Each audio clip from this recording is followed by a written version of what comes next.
15 de mayo de 2018, la empresa Kellogg's anunció el cese de sus operaciones en el país. La razón, las restricciones acabaron con su capacidad de producción. Entonces, Maduro repitió la única línea que se sabe de memoria en su guión de destrucción. Se la hemos entregado a los trabajadores y la empresa está produciendo. Y el propio gobernador de Aragua se metió en la fábrica de Kellogg's. Vamos a reactivar la planta en el día de hoy. 4 meses después, ¿qué sabemos de las azucaritas? Aunque circularon imágenes como esta, y la nueva cuenta de Twitter de la Kellogg's tomada solo informa de esto, cuenta la leyenda que algunos han visto en Aragua o en Carabobo algunas cajas de cereal que no han llegado a ningún otro estado. En Venezuela hay una sola verdad: empresa tomada, empresa arruinada.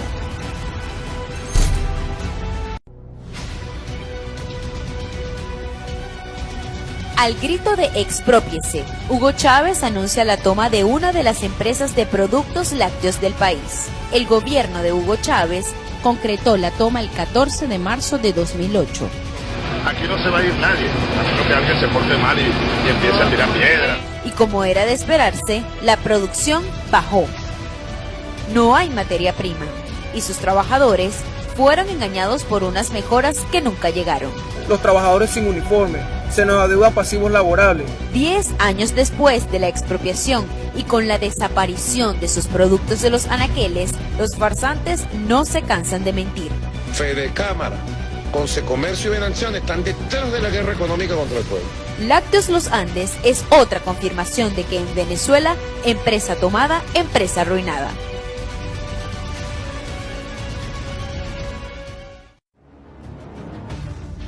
En Venezuela, los niños ya no nacen con la arepa bajo el brazo. El popular refrán quedó para el olvido cuando el régimen decidió que también sería productor del maíz para las arepas. En Venezuela, existen 27 plantas para la producción de harina con la que se hacen las arepas. Y a punta de expropiaciones, el gobierno se hizo del control de 18 de esas 27 plantas, por lo que solo 9 son operadas por el sector privado. Entonces, si ellos tienen el doble de plantas que el sector privado, ¿cómo es que los farsantes aseguran que en Venezuela no hay harina de maíz por culpa de Capitalismo, sabotaje, la guerra económica, guerra psicológica permanente? Lo que nunca te van a decir los farsantes es que todas las plantas de maíz del régimen producen a pérdida y que son ellos los únicos responsables de sacarle a los niños la arepa debajo del brazo. En conclusión, lo único que fabrica este régimen es hambre.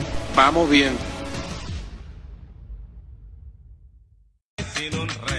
Al sur de Maracaibo se ubica Termozulia, proyecto que supuestamente independizaría al Zulia de la energía generada en el Bajo Caroní. Y vaya que lograron emancipar al Zulia, devolviéndolo a la prehistoria de vivir sin luz. Si el gobierno no ayuda al pueblo zuliano. Fue un proyecto que supuestamente le costó al país 40.000 millones de dólares. Sí, supuestamente, porque según investigaciones, solo en la construcción de Termozulia 4 se detectó un sobreprecio de 48%. Pero los farsantes han demostrado poca creatividad para poder justificarse. Comenzaron de nuevo los sabotajes. La única verdad es que compraron equipos usados y Termozulia opera hoy a 25% de su capacidad. Así que la próxima vez que te vengan con la excusa del saboteo, recuérdale a los farsantes que ellos son los culpables de someter al primer estado del país a vivir sin luz. Acabaron con la plata. 17 de enero de 2010, Hugo Chávez anuncia la expropiación forzosa de la cadena de automercados Éxito y Cada a nivel nacional. La cadena Éxito pasa a ser de la República. La toma de supermercados Cada se concretó en junio de 2010 luego de un acuerdo que le costó a los venezolanos 600 millones de dólares. Un mes después, nació Abastos Bicentenario. El pueblo venezolano cada día se alimentará más. Con estas nuevas adquisiciones, el régimen se apoderó de gran parte de la producción, importación y distribución de alimentos, para desgracia de los venezolanos. A veces hasta lloro porque mi hija se para en la mañana y me dice: mamá, que vamos a desayunar y no tenemos nada que darle a nuestros hijos. Bastaron solo 8 años para que desapareciera, y así los venezolanos se quedaron sin bicentenario y sin comida. Los farsantes insistirán en que la escasez de alimentos por la que tú hoy tienes que hacer cola es culpa de la guerra económica, pero aquí la única verdad es que Abastos Bicentenario se pudrió.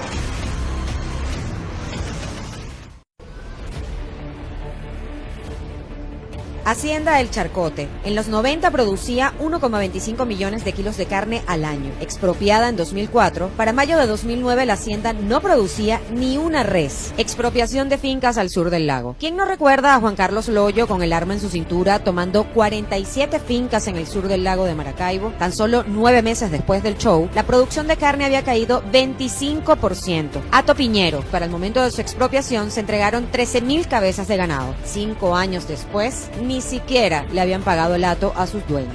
Hato el Frío, expropiado en 2008 con 25.000 cabezas de ganado. 2 años después, los trabajadores reportaron que las reses habían sido sacadas del hato ilegalmente para ser sacrificadas. Esta es la ecuación de los farsantes. Tomaron 5,8 millones de hectáreas y en paralelo a cada expropiación aumentaban las importaciones de alimentos. Y hoy lo único que los farsantes producen en el país es desolación y tristeza.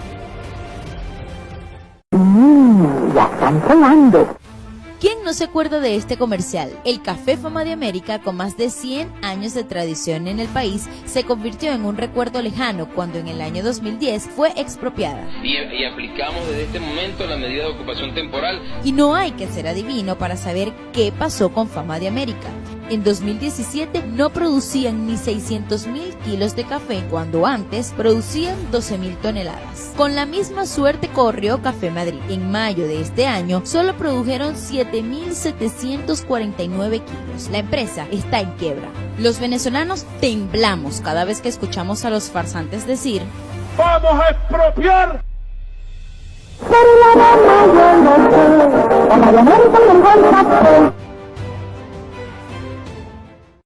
Año 2009. El gobierno de Hugo Chávez anunció que Venezuela contaría con una línea de ferries que cubriría la ruta La Guaira-Margarita. Para ello, había adquirido el ferry HSS Discovery. Llegó al puerto de Guanta en octubre de 2009. 2 meses después, fue anclado en La Guaira, pero pasó el 2011 y el barco no había logrado su primer viaje, pues resulta que el ferry más veloz, el más grande, que le costó al país $55 millones, no estaba hecho para atracar en puertos venezolanos. Entonces los farsantes hicieron lo de siempre: estafar a los venezolanos. Medios de comunicación reseñaron que la nave se usaba de manera regular para fiestas privadas de amigos de la revolución. En marzo de 2012 apareció en Curazao, donde fue retenido por supuestamente contrabandear combustible. Y es así como llegó a su final. El buque, que nunca zarpó, pasó varios años en Curazao, hasta que, según información extraoficial, en 2015 fue trasladado a Turquía para ser desmantelado. Esta es la historia que demuestra que los farsantes son peores que el salitre. Todo lo que tocan lo destruyen. El top de expropiaciones que acabaron con el azúcar en el país.